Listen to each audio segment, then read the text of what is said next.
लोगों के कल्याण के लिए समग्र सुख को छोड़ करके इस धरती पर आते हैं। गुरु महाराज के शरीर को मैंने देखा था, केवल हड्डी ही हड्डी रह गई थी। खाना पीना सोना जागना कुछ भी नहीं। हम लोगों के कल्याण के लिए केवल शरीर में प्राण को रख रहे थे और उनका कोई मोह ममत्व नहीं था।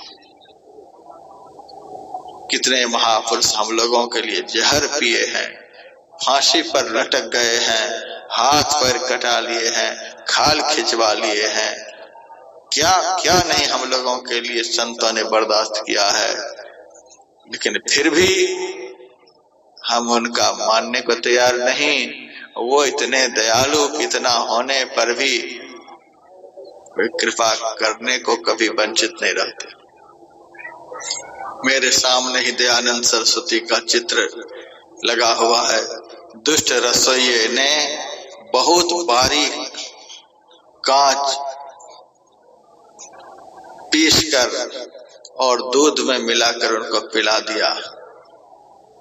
उनको जब पता चला कि शिष्य ने, इस रसोइये ने दूध में कांच पीस करके मिला करके पिला दिया है, अब यह शरीर रह नहीं सकता, आंत चलनी हो गई, तब रसोइया से कहा, देखो जी तूने अच्छा काम नहीं किया।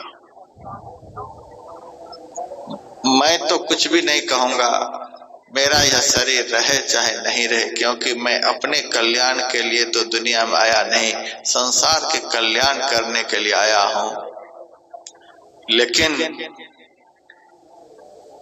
समाज तुमको नहीं छोड़ेगा, इसीलिए जल्दी से जल्दी तू यहां से भाग जा, यहां से चला जा नेपाल।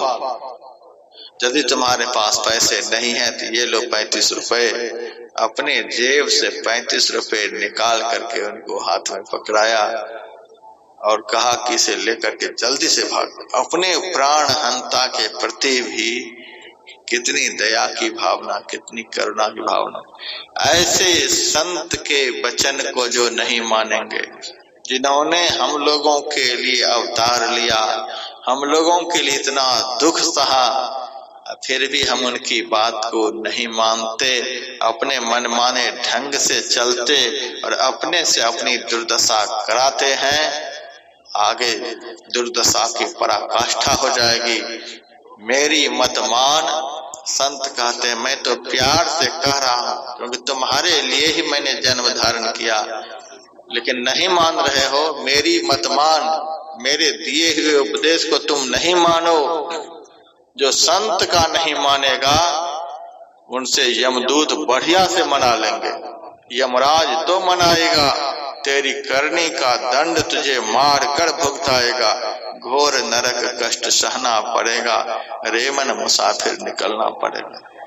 इसीलिए परमाराध्य संत सद्गुरु महाराज ने हमारे कल्याण के लिए जो सारे जीवन उपदेश देते रहे हैं, उन उपदेशों को यदि हम अपने जीवन में उतारते हैं, अपने जीवन में धारण करते हैं, आचरण में उतारते हैं, इनका जन्मदिन मनाना सार्थक हो जाएगा और इतने से ही गुरु महाराज हम लोगों के ऊपर खुश हो जाएंगे। संत जिनके ऊपर प्रसन्न हो जाए, सदगुरु जिनके ऊपर प्रसन्न हो जाए, कहते हैं गुरु को सिर पर राखिए चलिए आज्ञा माहि, कह कबीर दास को तीन लोक भय नाही। इस धरती पर कौन का, इस धरती पर से जाने के बाद भी कहीं किसी का भय नहीं, काल यमराज तक का भय नहीं। जो संत सदगुरु के आदेश उपदेश के अनुकूल चलते हैं, उनका भव क्लेश निःशेष हो जाता है, इसमें कोई संशय नहीं। गुरु महाराज बारंबार यही कह गए हैं कि गुरु के उपदेश के अनुरूप आचरण करना यही शिष्य का धर्म है। यही यथार्थ में गुरु की जयंती मनाने का अभिप्राय है। केवल भोज भंडारा कर दिया और इनकी एक बात भी मानने को तैयार नहीं, इससे गुरु महाराज प्रसन्न होने वाले नहीं। इनको प्रसन्नता प्राप्त होगी जब इनके कहे अनुकूल हम आचरण